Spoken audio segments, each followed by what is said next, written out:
de choses que beaucoup négligent. Ouais. Qu'est-ce qui est négligé? Ben, en fait, ça rejoignait ce que je disais dans la story, parce que si tu veux, aujourd'hui, on rencontre des gens et forcément, on peut attendre 2, 3 ans avant de se marier. Moi, j'ai eu un... tu veux dire quelque chose? Ah non, non. Et moi, j'ai eu un coup de cœur, en fait. J'ai eu un coup de cœur, je sais que c'est la femme de ma vie, je sais que je l'aime. Et puis, voilà. Et pourquoi attendre pour me marier? Je sais que c'est elle, en fait. Comme dit Jinda, on peut parler français? On peut parler français. Est-ce que tu parles de se préserver pour le mariage? Est-ce que tu parles d'abstention sexuelle jusqu'au mariage? Ouais, en tout cas, Silence. nous, on est dans cette optique-là. Donc, on fait rien, tu vois. Donc je te vois ému déjà par les images que tu revois. Ça remonte à il y a quelques mois. Pourquoi tu es si ému? Je suis pas ému, je suis en colère, tu vois. Pourquoi tu es en colère? Je suis en colère parce que je me suis fait berner, mais en fait, faut que je démarre depuis le début, tu vois ça. C'est très très simple. Je suis pas ému parce que elle me manque ou autre, rien à voir. Comme je l'ai dit, je suis en colère. Je suis en colère et moi, si je suis là aujourd'hui, c'est pour faire passer un message. On verra ça plus tard. Là, je vais commencer déjà par le début. J'ai rencontré cette jeune fille il y a pas très longtemps grâce à une de tes interviews, enfin une de mes interviews avec toi. Ça s'est super bien passé. Elle m'a contacté sur les réseaux, on a commencé à parler, tu vois, gentiment. Et si tu veux, elle m'a tendu la perche avec la religion. La religion, la spiritualité, le voile aussi. Hein. C'était une jeune femme voilée? Une ourti voilée. Donc chez nous en islam, ourti c'est les sœurs, tu vois. Les sœurs voilées, elle savait que je priais, donc elle s'est intéressée à ça. Donc forcément, il y a une connexion qui s'est faite au niveau de la spiritualité. Donc un contact spirituel plutôt religieux, vous étiez sur la même longueur d'onde de prime abord? On était comme ça. On était vraiment sur la même longueur d'onde, comme tu dis. Et le truc qui s'est passé, c'est que moi je suis tombé dedans. J'étais comme un fou. Je me suis dit, ah, enfin, une femme qui me correspond, en plus elle est discrète. Donc, on a commencé à faire connaissance, on a rapidement parlé de mariage. Moi, tout de suite, tu sais, hein, voilà, sur les réseaux, j'en ai parlé ouvertement, même sur Aja, comme tu as pu le voir. Tout est allé très vite, je me Tout est souviens. allé très On vite. a appris que tu allais te marier Exact, ouais. au moment où on apprenait que tu avais rencontré quelqu'un. Exactement. C'était beau, mais moi j'y croyais, tu vois. Parce qu'il y a des personnes, tu vois, il y a des coups de foudre, ça Bien peut sûr, exister. oui. Je sais pertinemment que là, en parlant et en racontant mon histoire, je peux me faire descendre par une certaine communauté, me faire lyncher par d'autres et subir certaines moqueries. Il n'y a pas de problème C'est là-dessus. pas grave, c'est ton histoire. J'en assume les conséquences. Mais maintenant, comme tu as pu me le dire tout à l'heure, il y a le karma qui va bien s'occuper d'elle. Et puis, on verra par la suite. Mais moi, déjà, je vais beaucoup mieux. Donc, on a commencé à parler avec cette petite, comme j'ai pu dire, très belle, très, très innocente. Tu sais, tu lui donnes le bon Dieu sans confession. Quel âge? Elle avait 26 ans, on avait 1 an d'écart. Tu lui donnes le bon Dieu sans confession. D'une beauté. Tu vois, tu te dis, cette personne-là, elle ne peut pas me mettre un coup de couteau dans le dos. C'est pas possible. Tu dis, à la religion qui protège. Bon, il y avait certains facteurs comme quoi elle avait arrêté l'école tôt, en 4e. Donc, il y avait certains facteurs qui faisaient que, bon, intellectuellement, bon, même si l'école et l'intelligence, bon, c'est pas forcément lié, mais il y avait des facteurs qui faisaient que fallait que je me méfie d'une certaine manière, tu vois. Mais bon. Après, on peut avoir arrêté l'école très jeune Oui, et oui, être quelqu'un de très bien. Oui, mais ouais, ça veut rien dire. Mais elle, c'était un cas particulier, tu vois. Et donc tout allait bien, on s'est vu quelques fois. Ah oui, il faut savoir une chose, c'est qu'on a attendu le mariage. Donc quand je voyais cette personne-là, on ne se touchait pas. D'où la question que je te posais. L'abstinence. Voilà, et j'ai dit abstention d'ailleurs, mais c'était abstinence. Ouais, on ne se touchait pas, c'est-à-dire, c'était la ortie. Des fois, on se retrouvait seul, chose à pas faire, hein, mais on se touchait pas, même pas un bisou, rien, Sam. Rien. Donc il y avait une volonté Il y commune avait une de se volonté- préserver. Exactement. Mais en fait, ce qui me bute dans l'histoire, et comme, en fait, c'est de se cacher derrière une religion. Donc, on faisait rien. Pourquoi se cacher derrière une religion? Parce que Sam, comme Bah oui. c'est chaud, t'imagines la manipulation. Et moi, je veux juste avertir les gens, faites attention à vous. L'habit ne fait pas le moine. Et ne donnez pas tout pour quelqu'un, si ce n'est votre mère ou votre père. Ça, c'est la leçon du jour. Moi, maintenant, je suis devenu plus ferme, plus dur. J'ai pas le temps pour les femmes qui me racontent des bobards. J'ai pas le temps. Ça, c'était la leçon. Comment tu te sens maintenant? Je me sens vidé Oui. dans un premier temps parce que ça m'a fait du bien de t'en parler.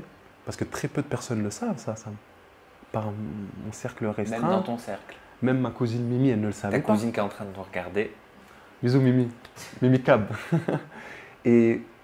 Mais ça m'a fait beaucoup, beaucoup de bien. Déjà, je ne vais pas en parler autour de moi grâce à toi. Les gens ils vont me saouler, alors ta femme, tiens le lien. Tiens, ça me dira. Tu sauras tout. Tu sauras tout. Voilà, je te remercie. Je ne vais pas continuer à parler parce que ça va monter. Pas, Ouais, t'es rassuré? Je suis rassuré, limite, j'allais voir un gynéco, mec, hein, je te dis. Non, mais il faut voir. Et pour revenir au gynéco, parce qu'elle faisait des trucs qu'elle faisait même pas avec moi. Elle faisait des trucs qu'elle faisait même pas avec moi. Pour ceux qui veulent comprendre, c'est une pétrolière. Elle mettait dans le pétrole. Les gens vont comprendre. Ah oui, moi j'ai pas compris. T'inquiète pas. Oui, mais s'il y a des gens comme moi qui comprennent pas. Je t'expliquerai en off et tu vas me faire. Ah, le pétrole. Pétrolière? Ouais, t'inquiète pas. Ah ouais, non mais tu veux vraiment pas m'expliquer parce que. Le pétrole, en fait, c'est un autre orifice, tu vois, très particulier. Ah! D'accord. De toute façon, il y en a que 2, 3. Ouais. D'accord. Je rigole de nerfs. Oui, oui. Ouais. Mais en fait, les gens vont pas comprendre parce qu'ils vont dire ouais, mais lui, il est con, machin. Non mais que ce soit Et je, l'un ou l'autre, c'est pareil. Hein. mais je veux bien que les gens comprennent que je suis loin d'être con. Et en fait, il y avait plusieurs facteurs qui faisaient que cette fille-là, c'était quelqu'un de bien. Mais on ne peut pas, une manipulatrice, un manipulateur, on ne peut pas savoir. Il faut le fréquenter, il faut vivre avec. C'est vrai, moi j'ai joué, comment dirais-je, j'ai misé, parce que je l'ai rencontré peu de temps avant, mais c'est ça comme le casino, tu joues, tu perds. Là j'ai joué, j'ai perdu, j'en assume les conséquences. Il y en a qui vont bien rire, surtout mon ex avec qui je suis resté 6 ans, elle doit bien rigoler aujourd'hui, ou pas, je ne sais pas. Mais en tout cas, ouais, j'ai misé, j'ai perdu. Elle m'a trompé avec plusieurs hommes. Ah oui, il faut savoir une chose. Putain, à chaque fois, je reviens en arrière. C'est pas grave. Je suis désolé, Sam. Ne t'inquiète C'est pas. que quand j'ai découvert tout ça, le gars, il m'a envoyé des contacts d'autres gars avec qui elle aurait couché. J'ai même pas parlé avec eux. Il m'a envoyé des preuves. T'en avais assez vu. Franchement, c'était trop. T'as vu, c'était trop, j'en pouvais plus. Après, ah oui, j'ai fait juste une chose où je m'en suis voulu. J'ai voulu la piéger. Je ne suis pas allé jusqu'au bout. Mais en gros, je l'ai recontacté, j'avais dit, ouais, écoute, je te pardonne, t'inquiète pas, j'ai voulu faire une phase comme ça, je te pardonne, pour qu'elle remonte à Paris, pour que je fasse un coup de crasse. C'est-à-dire, voilà, la mettre dehors sans ses affaires. Je voulais faire un truc comme ça, je ne l'ai pas fait, au final, j'ai abandonné l'idée. Bon. Elle a Snap. Mais elle a que des amis filles, une dizaine d'amis, tranquille. C'est en privé quoi. Privé. Rien du tout. Je me réveille, je me lève, et je me dis, je ne sais pas pourquoi, faut que je prenne son téléphone, faut pas que je fouille, faut que j'aille dans Snap, dans les comptes bloqués. T'as eu un ressenti. Je sais pas pourquoi. Sam, je te regarde dans les yeux, je te jure que j'avais aucun doute, rien. Mais tu savais qu'il y avait des comptes bloqués donc sur Non, Snap. non. Ah. En fait, je me réveille, je me dis, il faut que j'aille dans ces comptes bloqués Snap. Je sais pas pourquoi. Incroyable. Je sais pas pourquoi, Sam. J'avais aucune preuve. Donc je me réveille. Je dis, ouais, tu peux me passer ton téléphone vite fait? Je ne suis pas quelqu'un qui elle me le passe parce qu'elle sait que je ne fouille pas, que peut-être que je vais envoyer un message à sa mère. Enfin, bref. Et je prends son téléphone, je vais dans Snap. Je ne regarde même pas les messages. Je vais dans les comptes bloqués. Je vois, il y a 6 mecs bloqués. Je dis, ok. Je prends mon téléphone, je fais une photo. Je fais une photo. Je contacte un des mecs, un seul. Et là, je tombe de 10 étages. Mais attention, on ne s'est pas quitté encore. Je suis resté avec elle. Hein, parce qu'il y avait des preuves flagrantes, mais tellement l'amour était là, tellement la passion était là, que j'étais comme un mongol. T'as accepté? Ouais, non, j'ai pas accepté. C'est différent. Attention, non, je n'ai pas accepté la tromperie. Je l'ai cru à elle. Ah, je vais d'accord. t'expliquer ce qui Ok. s'est passé. Ah non, on ne pardonne pas la tromperie. On Certains- pardonne, mais. certains le font, hein. Ouais, mais non, non, merci. Et je laisse ça aux autres. Donc, je contacte ce mec-là et tout. Et je lui dis, ouais, voilà, moi, je suis le mari d'une telle. T'es qui? Il me dit, c'est une blague. Je lui envoie les preuves, les photos du mariage et tout. Il me dit, c'est une blague. Il me dit, appelle-moi. Il me dit, mais mec, j'ai couché avec elle pendant le ramadan quand elle est descendue. Je dis, quoi? Il me dit, j'étais en Espagne avec elle en novembre. J'ai dit, quoi? Et il m'envoie des preuves, des preuves, des preuves. Et moi, avant de partir au travail, je dis à ma femme, écoute, j'ai contacté un mec, vois avec lui, tu as 2 heures pour régler parce qu'il me dit qu'il a couché avec toi, qu'il a fait ci, qu'il a fait ça. Je laisse le bon soupçon, je vais au travail, règle-moi ça, tu as 2 heures. Et je pars pour te dire à quel point. Hein. Mais il m'envoie des preuves. Hein. Il m'envoie des preuves de ma femme sans voile, en string sur un lit, d'accord, en train de fumer une chicha, avec ma bague au doigt. Il m'envoie les vacances en novembre qu'il s'est tapé avec elle. Il m'envoie un Uber qui lui a pris, parce qu'elle redescendait tous les mois, un Uber qui lui a pris pour qu'elle rentre à 2 h du matin. Il m'envoie ça. T'imagines toutes les preuves? Bah oui, bah enfin, je veux dire, il n'y a pas de place au doute. Sauf que le mec, il ne me ressemble pas. Petit, 1m70, blanc, rien à voir avec moi. Et la manipulation, elle commence ici. Je vais t'expliquer pourquoi. Et au fur et à mesure du temps, j'essaie de régler à distance parce que je suis au boulot. Je lui dis, mais qu'est-ce qui se passe? C'est qui ce mec? Il me dit, non, mais c'est un ami de la famille. Ça fait 8 ans, on le connaît. En fait, je suis allé le voir parce qu'en fait, il est amoureux de moi. Mais moi, je vais un peu le voir parce que, pour qu'il me laisse tranquille. Sa mère, elle me dit pareil. Mais sa mère, elle n'est pas au courant de la puterie de sa fille. Elle ne sait pas. Elle croit sa fille. Donc, sa mère, elle me confirme, oui, c'est un psychopathe, laisse-le. Mais je lui dis à ma femme, je lui dis, est-ce que tu as déjà eu des rapports avec lui? Elle me dit non. Je lui dis, s'il te plaît, dis-le-moi. Elle me dit non. À la troisième fois, elle me dit oui. Je dis, ah, mais c'est pas la même chose. Le mec, je l'appelle, je le rappelle, je dis, ouais, mais donne-moi des défauts sur. Enfin, des défauts. Une caractéristique sur ma femme qu'elle a. Il me dit, ouais, elle a une. Je dis, ah ouais, ok, d'accord, très bien, ça me va. Et au fur et à mesure du temps, donc, je rentre du travail le soir, avec toutes ces preuves, elle me regarde dans les yeux. Tu vois, la manipulatrice, elle me dit, non, mais ça, c'était novembre d'avant. Alors que c'était novembre de là, je le savais, mais je l'ai gardé pour moi. Comment tu peux croire que je peux faire ça?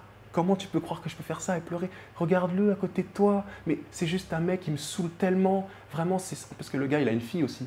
Parce que je vais le voir de temps en temps. Parce que sa fille, elle me réclame, etc. Donc tu vas voir sa fille à 2 h du matin. Tu vas manger au resto avec lui. Non, mais tu comprends, c'est un ami de la famille. Il a fait beaucoup de choses pour nous. Moi, en tant que... Il n'y a pas l'amour, il y a aussi le bon soupçon. C'est important d'avoir le bon soupçon. J'ai dit, vas-y, je la vois, je te crois. Comme un Hagoun, je la crois. Je la crois. Mais j'avais un doute. Et au fur et à mesure du temps, donc, pendant une semaine, j'étais pas bien parce que je découvre des trucs. Je découvre que finalement, elle n'a pas eu qu'un gars, mais elle en a eu plusieurs. Bon, bref, ça c'est autre chose. Chacun fait ce qu'il veut de son passé. Je ne juge pas. Moi, il faut me voir. Il fallait me voir dans la villa des cœurs brisés aussi. Je ne vais pas dire aux gens, je ne vais pas demander une femme vierge alors que je ne suis pas puceau. C'est vrai. Donc, ça non. Mais elle me dit des choses. Bon, elle me l'a caché. Bon, c'est pas grave parce que voilà, on ne dévoile pas ses péchés, on va dire, ou son passé un peu insalubre aux gens. Je peux comprendre, il n'y a pas de problème là-dessus, je reste là-dessus, mais du moment que tu es carré avec moi sur le présent. D'accord? Donc on était mariés, tout ça, bon, bref. Et les jours passent, ça va pas bien, mais quand même, ça va de mieux en mieux, malgré cette histoire.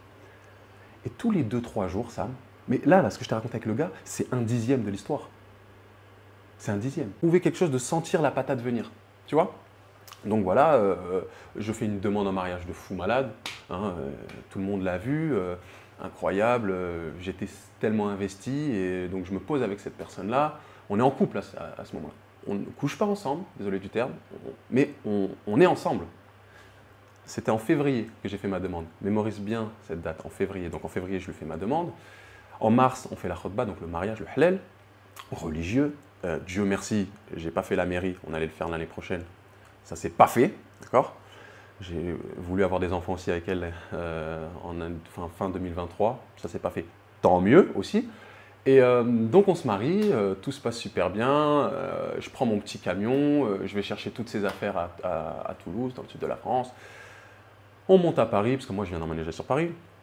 On emménage ensemble, tout se passe super bien, voilà. Et tu vois que au fur et à mesure du temps, tu remarques les défauts de la personne. Donc, elle est extrêmement jalouse.